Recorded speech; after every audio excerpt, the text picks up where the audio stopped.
नों मिथिगौ आं जेबो मावनो रोङा बाजैया बेसेबां दुखु नांथाव गाबदों दा फिसा साथामखौ लानानै मा खालामनानै जागोन आं जेबो मावनो रोङा फैफिनदो फिफा बेफोरखौ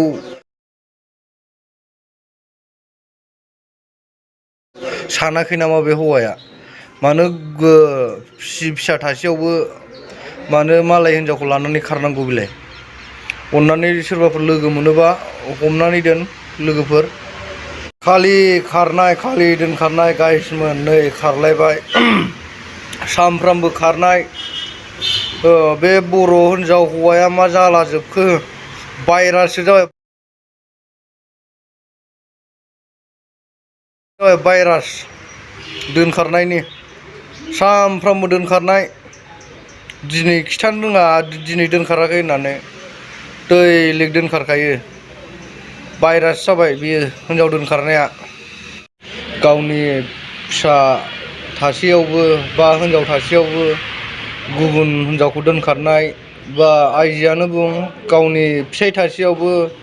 फिसा फिसौ उन्दै उन्दैखौ गारनानै खारनाय जोंनि बर' हारियाव मा जामारखो नाथाय देहायाबो आंहा जानजि सानैयानो गिदिर खामानि मावनो हाया गैया बुंनाय बायदिबाथ' देहायानो मोजां नंबावा जाहैदों बे हौवानि हिनजाव दोनखारग्रानि हिनजावा दा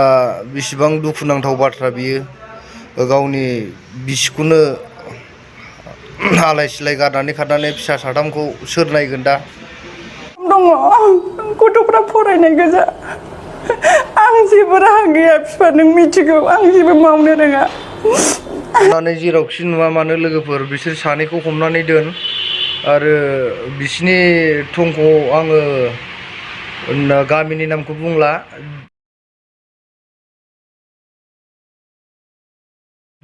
डाइरेक्ट आं उल्टापानिल' बुंसै सरलपारा उल्टापानि बिसोर सानैखौ नुबा बे स्क्रिनाव होनाय आइडि कार्डआव